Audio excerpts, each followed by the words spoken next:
This episode is part of Glendale Library Arts and Cultures and the Southern California Library Cooperative's Be the Change series, which focuses on inclusion, diversity, equity, anti-racism. Be the Change events will build collective understanding of systemic racism, elevate the voices and stories of Black, Indigenous, and people of color, and inspire our community to be the change. Hi everyone, it's Melissa. And Desiree. Welcome to another episode of G.E.N Talks, where the goal is to empower the youth of Glendale and connect youth to community resources, individuals, and organizations through interviews and discussions. Today's special guest is Stephanie. She is a Latina entrepreneur and business owner. During the pandemic, she and her husband founded MiJa Books, an online children's bookstore and resource for multicultural and diverse books. She earned her BS in cognitive science, minor in gerontology, and specialization in computing from the University of California, Los Angeles. She currently resides in Culver City with her husband and their daughter.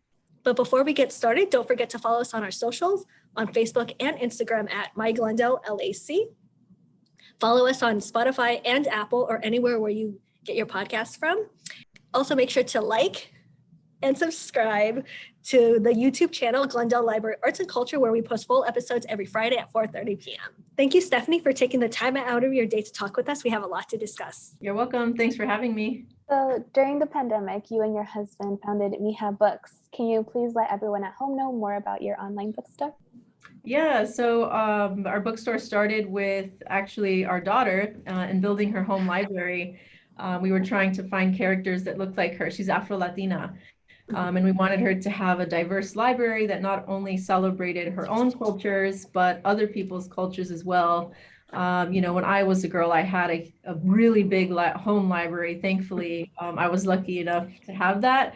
But when I think back on it, I recall that I didn't have many books that, I connected with culturally and books that I could see myself in. So I wanted my daughter to have that, especially because she is biracial. So when my husband and I were just looking for these books, we couldn't find them. It was really difficult to find them in the traditional bookstores.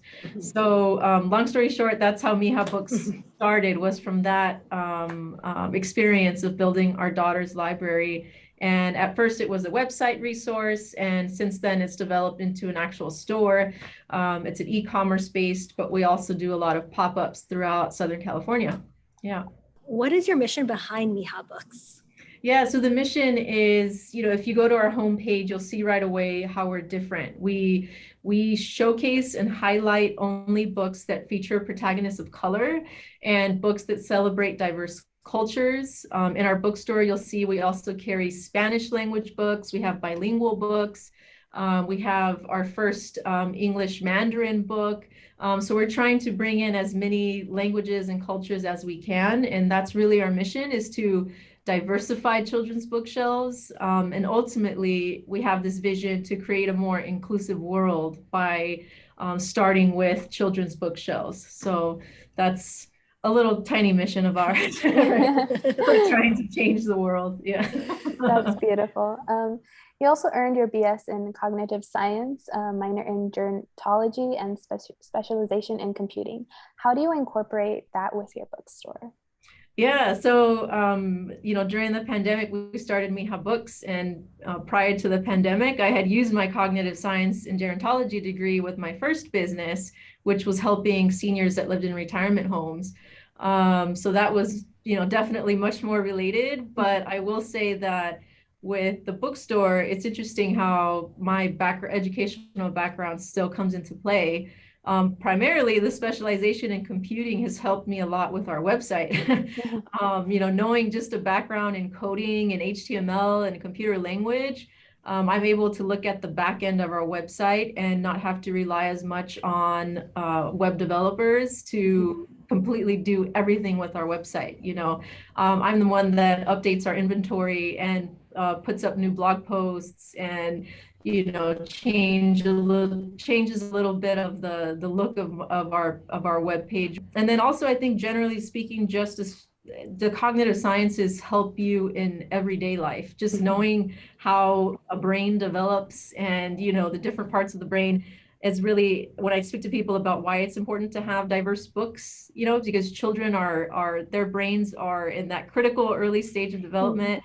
As many images as possible is essential for them to have this sort of well-rounded picture of the world. So I'd say that just the background in brain development helps in every aspect of life. So I try to pull from that as much as possible when speaking to people about why children's books in particular are so important. And that's also part of the reason why we focus a lot on baby board books. So books for kids 0 to 3, like they're not able to read at that time, but somebody else can read to them. And because they're so visual at a really young age, pictures are really important still. So it's just because they can't read doesn't mean that a baby can't have a book in the home. Yeah. So I think you talked a little bit about this, but how does MiJa Books select their catalog? Yeah, so I can tell you how we started was simply by going to all of the bookstores and finding the Black and Brown and Asian books on the shelves. We literally, anytime that we saw them, we'd buy them. And those are the books that we started reviewing on our website. So that's how it started as a resource, was the books that we did find and purchase. I would review them, give a short review. And we were an affiliate website in the beginning. So I'd put the link for people to purchase through Amazon. And now we're also affiliates with bookshop.org. So it was just whatever we found in the stores. And then it turned into, well, there have to be more of these books. I hope there are more of these books out there. So I started doing a deep dive search on the internet, and even on the internet, trying to find these books is really difficult. So it took a lot of hours, many hours of searching, sadly, to find these types of books. So we do it that way. And then when we launched our bookstore, we started building relationships with traditional publishers and also independent publishers. So we were able to look through their catalogs and really just pinpoint the books that I had a connection with and the books that I thought fit our mission and our vision. And so that's how it's definitely much more curated than your traditional bookstore. Yeah. And it seems like networking is a huge thing for you guys as well. So how do you guys network, and how do you guys get these connections with those authors? Yeah, that's a great question. You know, really social media has been a huge plus. And, you know, honestly, I can't even, when I think back, we have almost, I think 2,700 followers on Instagram. That's where we're most active. And when I think back in the early days, I think I was really just searching for hashtags, you know, like indie authors, children's books. And that's how I found the first few accounts that we really connected with. But now it's really just sort of blown up into this children's books are a whole new world that has opened up to us. And the community, especially the independent community, is really tight.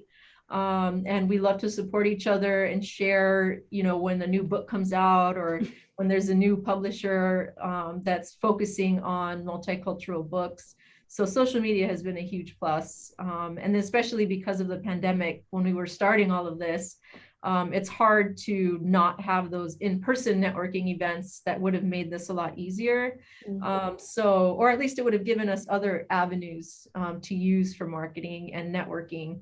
So because of the pandemic, having social media was really a huge benefit during the time we were creating it. Yeah. What are some unique challenges that you face as a Latina business owner?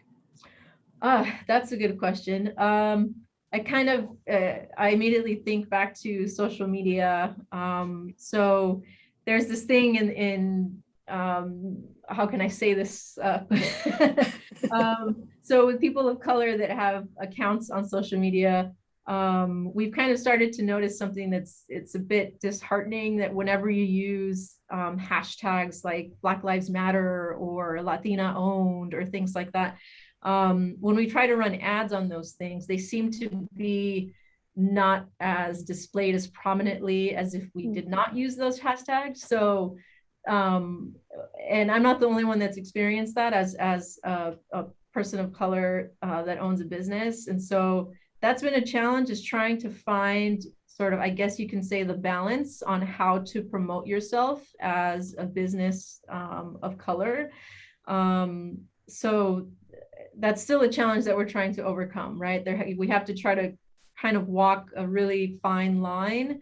On the one hand, we definitely want people to know that we're Latina and Black owned. But as I said, it kind of hurts us at times when we're trying to promote ourselves on a larger scale. So that's something that we're still trying to navigate, you could say. Yeah. And when someone comes across MiJa Books, what do you hope they think when they see it?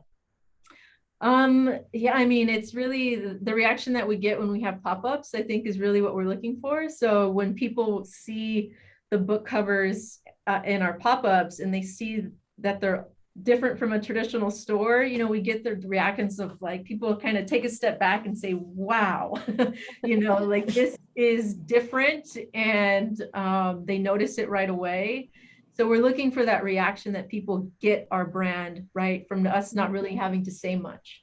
So if you know, even if you just browse through our website, you browse through our store front page on our website, I want people to get it right away by just seeing all of the representation on the book covers, you know, because that's really the experience that my husband and I are trying to change from when we would walk into bookstores and only see either white characters or inanimate characters like trucks and crayons and all of that sort of thing on book covers. And animals, of course, is the other big category. We were like, where is the representation, you know? So that's really what we're trying to get people to understand about our company right away, is really just looking at the products and having it click, you know. And you've mentioned pop-ups that you've done. What have you learned from those, and how do you guys prepare for those? So I'd say what we learned from them is that we're doing something right, you know, with our business. Like I said, people's reactions, it's always wonderful to see that. And especially when the kids are there, you know, so they just gravitate right away. And also that with pop-up events, you don't typically see bookstores or people selling books. Right. So, you know, it's really neat to see that when kids get so excited, like, oh, wow, you know, like those are for me, you know, and it's great to see kids that want to keep coming back to the book stand, you know, and just want to keep buying from us. Yeah, so right now we're trying to expand that because we've seen that with pop-ups, it really helps to see the physical product, especially with books. People just naturally want to sift through the books and look at all of the illustrations, especially children's books. So we know that that's really, in the future, that's really where we want to go, is more towards getting more in-person, you know, customers. We don't have a storefront yet, but we're slowly working there with having more pop-ups. So yeah, I'd say in general, it's been a really good way to gauge the interest of the customer by having them. Yeah. So what is some advice that you can offer to aspiring entrepreneurs? So I'd say for the first thing is that to be an entrepreneur, you have to be all in, right? You can't, I mean, a lot of people start, well, I'll have my full-time job and then I'll just kind of do this on the side. But if you really have a long-term outlook, like you're saying to yourself, you know, I've quit the traditional 9-to-5 life and I want to be an entrepreneur for the rest of my life, you really have to do that 24/7, 365. But also because of that, know that by being an entrepreneur, there is no such thing as a 9-to-5, right? I mean, you're always on, your brain is always constantly thinking of, what do I need to do to improve my business? You know, do I need to change my business? Do I need to hire? Do I need to get a new logo? Do I need to, you know, it's constantly turning, and it's exciting, it's scary, but you know, at the end of the day, if you really have the heart and the passion for what you're doing, and you have a strong mission, you really believe in whatever it is, whether it's a product or a service that you're offering, I say go for it, and you have to be all in. What has been, I guess, the toughest part about having your own business, or a challenge? Yes. I'd say for me, part of it is that I've always been a perfectionist. Mm. And in being a business owner, at some point you're going to have to get help, whether it's part-time help and interns or hiring people full-time to help you.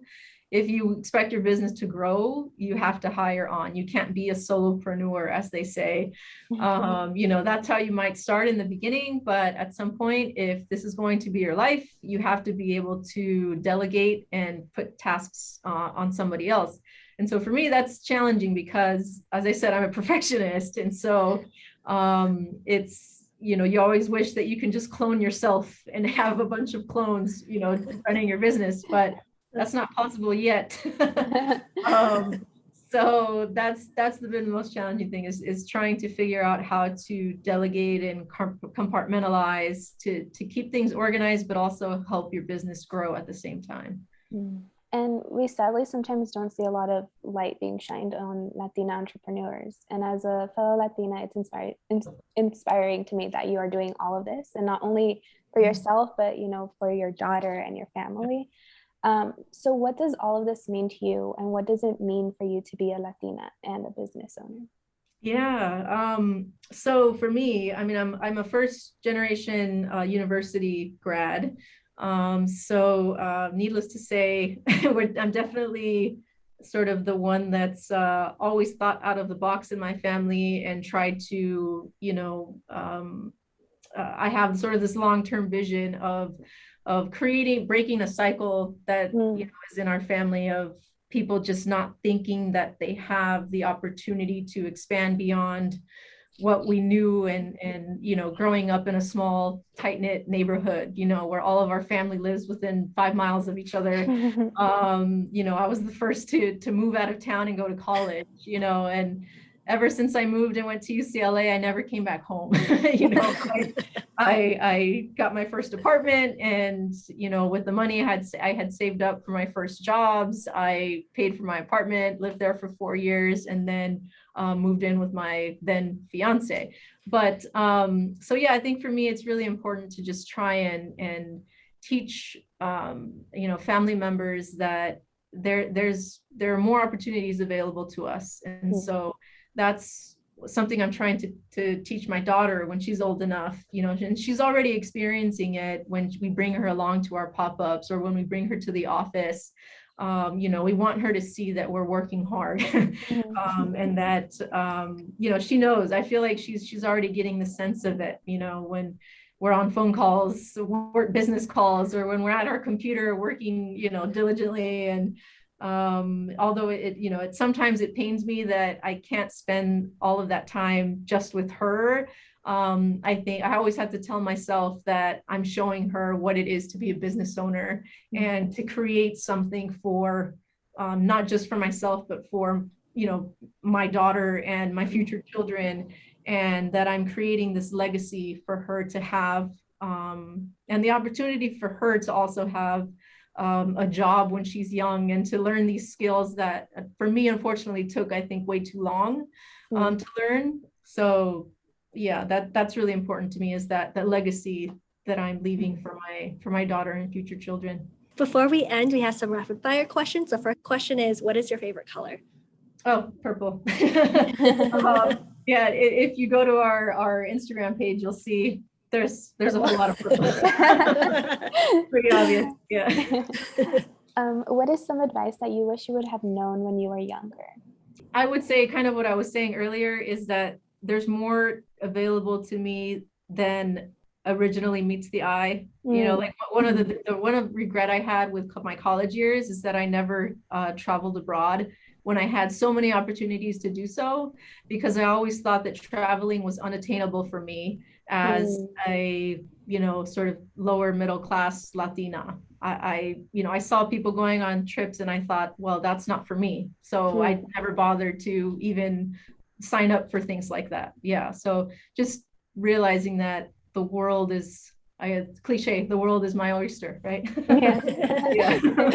Describe yourself as a teenager in 3 words.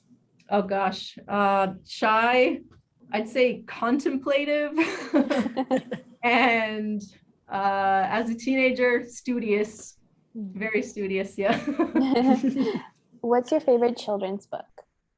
Oh, favorite children's book. Oh, that's a tough question. As a children's bookstore owner, I'll give you one that the only book that I remember as a child that I connected with. It was called The Woman Who Outshone the Sun. It was a bilingual book, and it's a book that had a Latina on the cover, super long black hair. I had super long hair as a kid, so that's the one that really sticks out to me as a childhood favorite. Yeah. If you could have any superpower, what superpower would you have? Oh man. I would definitely say living in Los Angeles as an adult near the 405 freeway, it would have to be teleportation. Yes. If you could have 3 people, dead or alive, for dinner guests, who would they be? Michelle Obama, Kobe Bryant. I'm going to cheat and say Barack Obama. What does success for you mean right now? Yeah, so it's kind of twofold. I mean, everybody wants the financial success, right? And I think financial success means not having to worry about the everyday, you know? So that's one. But then sort of the grander scope of things, success is, as I was mentioning earlier, building the legacy for my family. I think that to me is success, and creating the generational wealth for not just my kids, but for my grandkids and their kids. Yeah. And lastly, what is a book that you have read recently or are currently reading that you would recommend? Yeah, so this is actually, it's 2 books. We're doing research right now for a children's book series that we're developing. And it's 2 Afro-Latino siblings, and we're going to incorporate a lot of Latin and African ancient history. So 2 books that I'm currently reading, these are them right here. One's called 1491, and the other one is A Forest of Kings. And actually, I got these books from the John Leguizamo play, Latin History for Morons. He has a really excellent reading guide on his website. It was a Tony Award nominated play that we luckily got to see in New York. And so those 2 books, I mean, it's fascinating the amount of Latin history that we don't learn about in school. And so they've, even in just the few chapters, have been really eye-opening to me, and are excellent research resources that we're using right now for our children's book series. So I'd recommend both of them, and I'm only like this much in, so yeah. That's awesome. Well, thank you so much, Stephanie. We learned a lot about you. Thank you for taking your time out of your day to sit down with us and talk. Can you let everyone at home know about any upcoming projects and where they could connect with you? Yeah, so as I was mentioning, the children's book series is that we're sort of a lot of our time is focused on that right now. We're in collaboration with our illustrators currently. So we expect to launch this project on Kickstarter later this year. And Kickstarter is a really ambitious fundraising platform. We have to make sure that everything is perfect before we can launch. So we definitely will be announcing that on Instagram and Facebook when that goes live.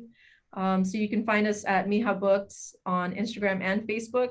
And then secondly, I'll just mention that we also have a YouTube channel for kids. I do Spanish and English book read alouds, and we kind of created a mini show.